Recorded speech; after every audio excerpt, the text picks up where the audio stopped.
subscribe. Tariq Radio. Like and subscribe.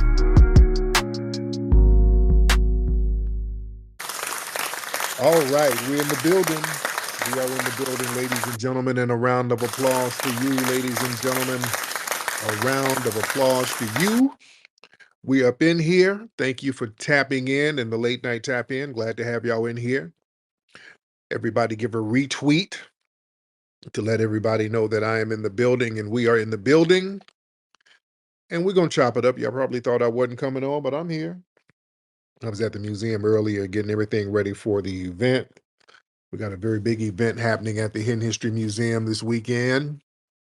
It's going to be on and popping. Y'all need to come on down this weekend to the Hidden History Museum. It's going to be a stone blast. It's going to be jam-packed. We got a lot of folks coming. Good food, good music, good drinks, good comedians. It's going to be good vibing and networking. It's going to be off the chain, ladies and gentlemen. Before I get started, let me activate some energy in here, some of the spirits of the family. Let me shout out some of the regulars in here. We got, let me see who we got. A lot of folks in here already. We got Miss London in the building. We got FBA. FBA Shanae in the building. We got FBA Trey Day, QT on duty. We got Mr. Strip. We got Concerned. We got Sweets, Lil O Me, Nisi, Rhonda, Stealth. We got Queen FBA in the Bay. We got Brother Briss in the building. We got Black Views FBA, Miss Skyline, Cousin Jerry in the building, Anubis. We got Brother Genius Chance, Ernez, and the Tethernator in the building. So respect to the law. Well, you know what we got to talk about today, man. We got to talk about the Diddy sentence. We got to talk about that. They sentenced Diddy today. Gave Diddy 4 years. That's the sentence. Gave him 4 years in the, quote, trafficking case, which was all horse crap, by the way. There were some white supremacists complaining about the 4 years, complaining, oh, that wasn't enough, dude. That was too much. He shouldn't have never even been in there in the first place. Let's be real. He shouldn't have been in there in the first place. When you look at the facts of this case, let's be real. There are no victims in this case. That man is in jail. He's going to probably do 2 years or probably a year. He's done 14 months already. So that's going to be time served. They gave him 4 years, 2 months, I think. He'll do half of that with the 14 months. So he might be out by next year. And on top of that, Trump might pardon him. Trump might pull a whammy bammy and pardon him, which is a high probability, which he should. That would be good. Shouldn't be in there. When you look at the technicalities of this case, ladies and gentlemen, there are no victims in what Diddy was convicted of. No victims. Cassie's not a victim because this wasn't a domestic violence case. Understand, remember, they keep showing the video of him stomping down on her in the hotel, but that wasn't charged for that. I'm talking about the technicalities of this case. They didn't charge him for that. They put him on this RICO that he was found innocent of, and then they got him on because they kept trying to get a sex trafficking thing. It was very important to get a sex trafficking. So the only thing they got was him tricking off with the male escort dudes. That's a victimless crime. Those dudes aren't victims. You understand? Who's the victim? Cassie is not the victim in what he was convicted of. So again, this case was about making an example. This is basically like a humiliation ritual. And they had Diddy all in court crying and groveling, and y'all saw the artist's renderings of what he looked like, just crying and just all on the floor. Listen, we better understand racial politics. Part of white supremacy is about targeting high profile black figures. See, the system of white supremacy, they like to make examples out of wealthy, high profile black people. And really, right now, white supremacy, they've been needing a win for a minute. White supremacy needs a win. They've been taking a lot of L's. So they need a win. And the big win is when they can get a high profile black person and break them down. You get them in that court system, boy, you're going to really run roughshod with the rules, but you're going to find out all these little secret rules and policies. There was something in the court where the judge was like, they could all of the things that Diddy was found innocent of, you can still consider that in the sentencing. It was they were dusting off the whole different playbook when it comes to black folks. They got a whole different playbook. But the thing is, white supremacy is about, prosecuting and humiliating somebody like Diddy. And that sends a message to the everyday black people no matter how rich or successful you are, you can be broken down. This was like a buck breaking ritual, ladies and gentlemen. They were humiliating him. The spectacle of Diddy crying in court, it's not just about punishment. This is like buck breaking. This is what they would do. They would get the big black person on the plantation and do things to him in front of everybody else, break him down to let everybody else get the message. That was a ritual humiliation thing. White supremacy, they love reducing, quote, powerful black men into positions of begging for mercy. So you got to reinforce that racial hierarchy before the public eye. And then they show this old two-tier sentencing thing. No, because white people, we've seen cases of white people out here straight just doing all types of stuff to different kids. I'm talking about high profile white people, and they're getting slaps on the wrist or probation. We're seeing this thing left and right. I mean, they're literally running up in kids, doing the most egregious things imaginable. Diddy was up here just tricking off money with his little freaky broad, or a couple of his freaky broads, who's known in the industry for being passed around. Yeah, he's up here. You locked up in jail for years over some pass arounds. And these white men out here doing stuff to all types of babies and kids and getting probation, house arrest. Yeah. So yeah, they're sending a message with that two-tier justice system. A white celebrity for what Diddy did, you'd get probation at the most. You would never see them get a 4-year sentence or they'll get a suspended sentence. You wouldn't see this. Just tricking your money off with a little freaky broad. Yeah. See, there's that groveling standard. See, black defendants, see, you're not just expected to defend yourself legally. See, you got to get out here and grovel, cry, beg for validation from the court. They really want to have black men and black people display weakness as a condition for mercy. And then they like to weaponize all these little technicalities. See, when white people, when they commit crimes, see, the prosecutors, they find loopholes or they find some kind of mitigating circumstance to lessen the punishment. With black defendants, boy, those technicalities, those are flipped into weapons so they can guarantee the harshest harshest outcome. I'm sorry.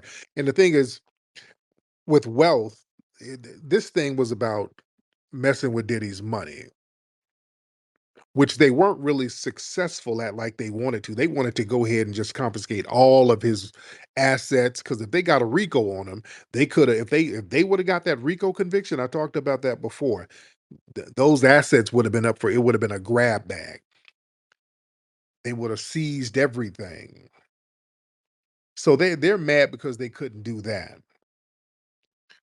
They're very upset that they couldn't do that. They would have stripped away them resources. So they're still trying to do it in different ways. They look for ways to criminalize them. They keep tying them up in different lawsuits. And that's another thing. They keep talking about, well, Diddy's not out of hot water. Diddy still has dozens of civil lawsuits against him from other accusers. I don't like when they do that because they're not putting it in context. They're not putting it in context. They ain't telling you that most of those lawsuits, damn near all of them, from one dude, that Tony damn Busby dude. Yeah, it's one dude. So it's not a whole bunch of people out here. It's this one ambulance chasing ass lawyer going out here finding anybody to say that they got sexually assaulted or whatever. Is one damn janky, shady lawyer. Put it in the right context. See, the media goes along with the whole narrative. Like I said about white supremacy, it's about white supremacy is maintained through collective lying and collective deception. They all get together and lie and deceive with each other. You see? Because see, this is all based on the presumption of guilt and the presumption of innocence when it comes to black and white. See, the whites, there's an innocent myth. Courts operate on the myth that white people are inherently redeemable, while black people are inherently suspect. That's why a white offender, when they do egregious sex acts or whatever, or anything, not even a sex act, a murder, well, they just made a mistake. Y'all remember the white woman I was debating last week when we were talking about the man who shot Charlie Kirk? She was like, well, he didn't know no better. He was a baby. He's a child.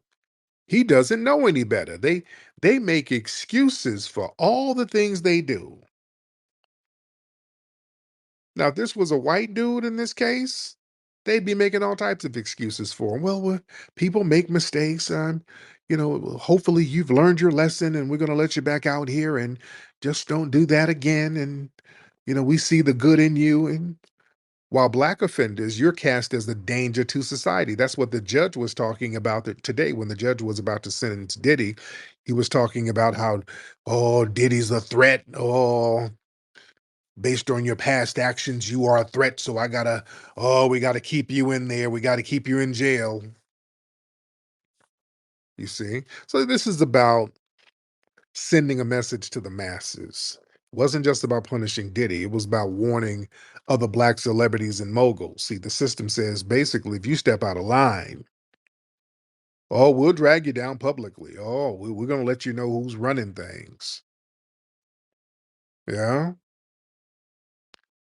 And this is all about preserving white supremacy's legitimacy. See, the spectacle of harshly sentencing a black celebrity that maintains the illusion that the system is fair and tough on crime. The reality is white criminals are quietly shielded from punishment, while black defendants are sacrificed for optics. You don't never see nothing like this with no white defendant, especially a white celebrity defendant. You don't see this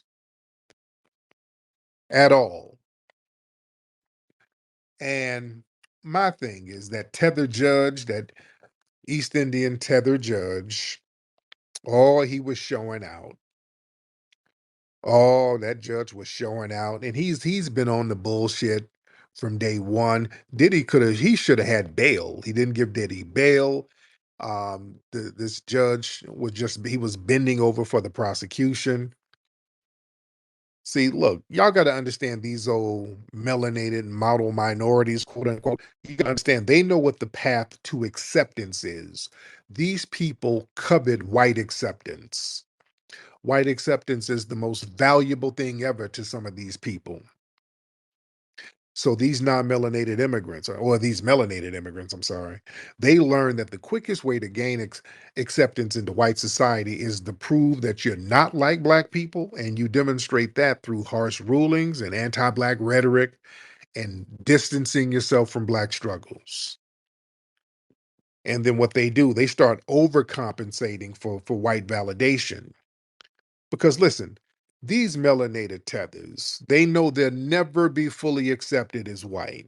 They know that. So what they have to do, they have to overcompensate by going out of their way to enforce anti-black policies harsher than white judges or white officials would. So that's them saying, hey, look, I can be tough on them too. Oh, I can be just as tough as you, white daddy. And they're performing for the white gaze, the look.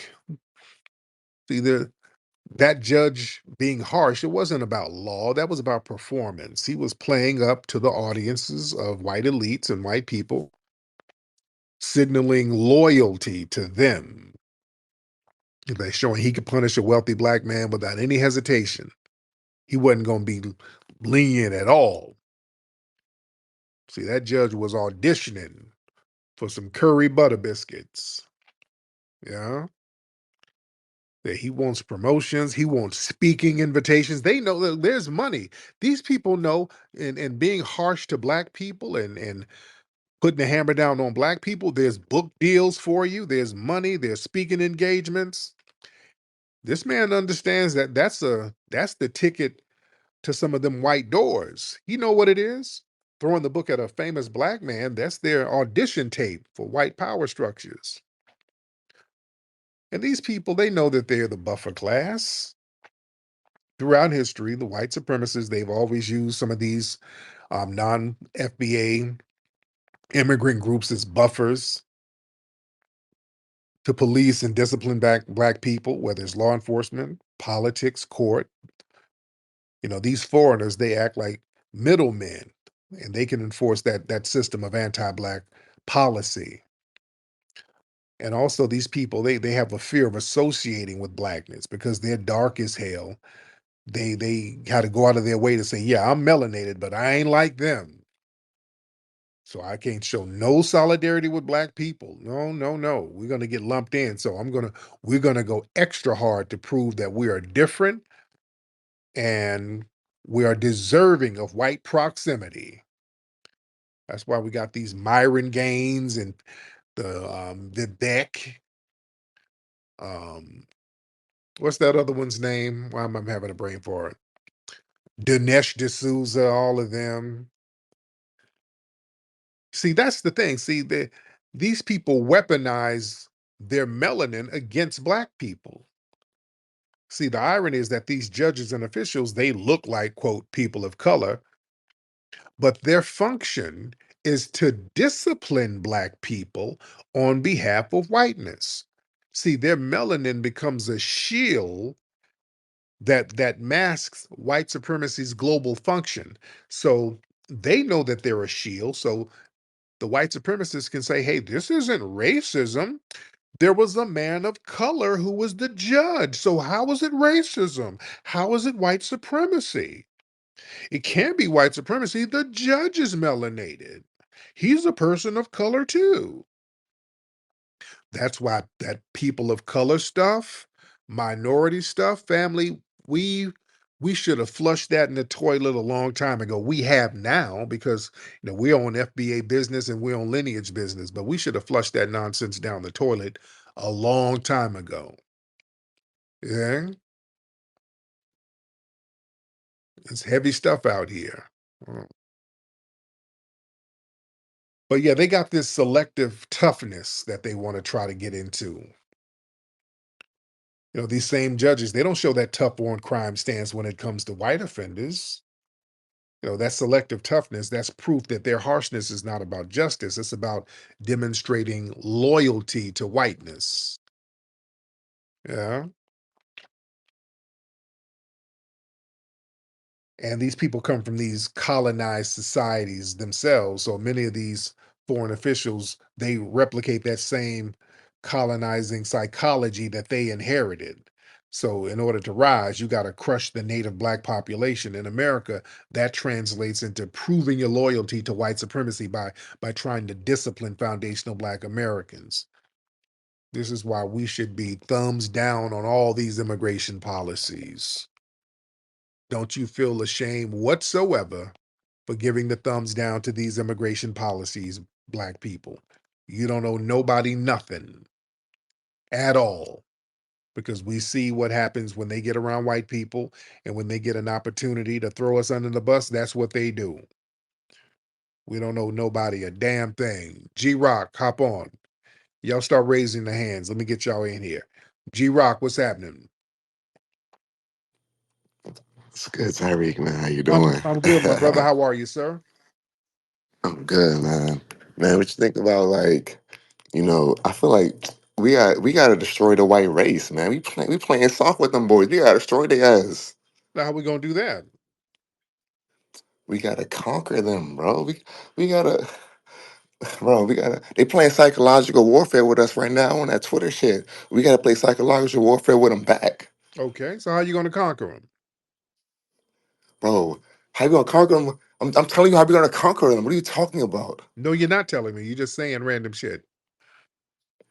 Oh, we're gonna conquer them by getting this money, and then we're gonna buy Twitter and all the other stuff, and we're gonna do psychological warfare back on them. But also, we got to go back in their school systems. We can need more black teachers to go in the school system and conquer the white race. So you're gonna go in the school system and conquer the white race in the school system? We need more of us in the school system to conquer the white race. Right now, we're being taught by the white liberals. So we need what? We need white conservatives. What are you saying? No, we need blacks in there, man. Okay, so how come you're not in the school then? Bro, I'm doing other stuff, bro. I'm trying to spread propaganda. I'm trying to get you on page, man. You're not playing, man. You don't know what you're talking about. Nigga. Tyree, I am the God, nigga. I am the Is somebody God. That's it. Man, real niggas be real niggas. somebody in there tickling your bussy? You up here with that weird tether laugh? Are you okay? How you gonna conquer somebody and nigga you ticklish? How you gonna conquer somebody? All right, nigga. You got dudes in there rubbing lotion on you now, and you in there giggling. Who you gonna conquer? All right. Let's get Paris in here. Miss Paris, hop on in. I think these tickle thugs in here. Oh Lord, how you doing, I'm good. Tariq? We just got tickle thugs calling up. I can't take it, and I can't. This app. Listen, I put something in the purple pill about today's. Well, not today anymore, but yesterday, October 3rd, was the anniversary, 30-year anniversary for the OJ trial where he got Oh acquitted. wow. All yeah, so all of that because I watched I have the local news here. That's why I kept on your Twitter page. I kept tweeting you that it was 50 years, and then he has to pay $500,000, did he? And he has to do, I think, 5 years or 5 months of supervised release. It's on the thing where on your Okay. page. So I thought that was. I just think it's a bit. It's just It excessive. really is. It really is. you know and the other thing I want to say, I did post for you, there's an app. It's called Teachers Pay Teachers, and anyone who has kids out there, please log on to it, because you could what it is as teachers we can create our own worksheets, and it's very good. You don't have to pay like a fee annually or monthly. But if I create a worksheet, like a Black History Month and or whatever it is, Women's History Month, science, and they're great worksheets, right? And you can purchase them. And it's great for parents to do it too. You can create your own account, Really? whatever, however you want to make it up. But I sent you the link because there's tons of shit on there about Charlie Kirk. After you posted that, I started looking at the photos and the printing, and I'm thinking, this looks like Teachers Pay Teachers. So a lot of teachers create their own worksheets, and that Charlie, Oh. Oh, Paris, what happened, dear? Okay, something happened, Paris. I wanted to hear what you had to say. I'll get you back on in a minute, dear. But yeah, something happened. You fell off or something. Morris, what's up, Morris? What's going on? What's up? Good? You good, brother? What's going on, Rick? Can you I hear can hear me? you. What's happening? I'm doing great, brother. How you doing? Listen, man, I was just listening. I'm on the road right now heading to Kentucky. You got me laughing like hell, man. That sound like Bush. That sound like big back, boring, babbling ass Bush me Barris's brother just now. You know what I'm saying? With my man was just talking all that crazy shit about, going to the schools and being and like he had no plan at all, but he got on here talking crazy. Like, dude, why are y'all up this late at night talking crazy, man? Hmm. Oh yeah, they ain't got now. I mean, these guys are bored. Nothing. They're bored as hell. They done went down to the all male review and they ain't got no money to pay male strippers, so they calling us talking dumb shit. Let's get Z. Hop in, Z. Peace and love, Tariq. I Can you can hear hear you, me? man. What's going on with you? None much, man. Yeah. So basically, what's on my mind is I'm from the Caribbean originally, right? Jacob? And I immigrated to the U.S. when I was like a baby, so I grew up around like black Where? culture pretty much What, my you from whole. Jamaica? Um, no, I'm born in St. Vincent in the Okay, Grenadines. got it. Got it. Go ahead. Yeah, and so I grew up around like Black Americans my whole Okay. life, but I always like paid attention to how even my own family, like the terrorism that happens. You know what I'm saying? Like I saw that from very young age and never quite What understood it. Like was why do we your saying? look? What Hmm? was your family saying about foundational Black Americans? Like Caribbean people do it a lot. They would talk down on foundational Black Americans. Mhm. They would get in positions like similar positions and then judge like, oh, if it's a foundational Black American, they're rude, they're this, they're that. You know what I'm saying? Yep. Like you've heard all the stereotypes that gets applied to it every single time.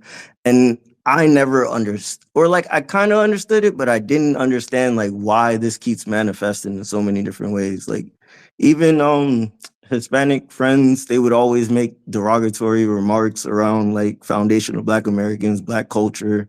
It would just always keep happening. But Hmm. uh, my thing of why I'm coming up here is like, how can we combat that, like, in our communities to help heal the rifts? Yeah. If that makes sense, like, Yeah, man. But they got to get it together because we've combated now by delineating. mhm. So yeah, we didn't put the hammer down and we didn't put a line in the sand, and a lot of people are feeling the ramifications of it because And people have depended on us to do a lot of heavy lifting for them. Now that we're not doing this, they're feeling the heat. And we've been chilling out on that shit because of the disrespect that's been going on for years and years. So the Caribbean and the non-FBA community, they got to get together and say, hey, we got to get some damn act right and get off the bullshit and stop this white ass kissing and get on code. But the thing is, y'all better do it for yourselves because we're doing us right now. We're doing us and we ain't playing games no more. And that narrative has been going on for a long time. Look, there's books from the 60s. We talked about the magazine articles going all the way to the early 60s of people calling out these immigrants who got this anti-FBA disposition. They've been talking greasy about us for decades. You understand? So it's been a long time coming with the check-in. We just had enough of it. We just said enough is enough.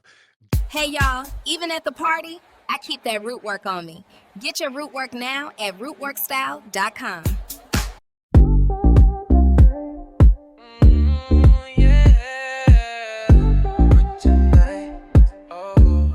Root work tonight. Root work tonight. Root work tonight. Root work tonight. I'll be feeling so right. I got that root work tonight. Feeling fresh from the morning light. Root work hit me, I'm set for the night. Look good, smell right. Yeah, I'm that type. I gotta let the world know I got that root work tonight. Root work tonight. Yeah, root work tonight. I'll be feeling so right. I got that root work.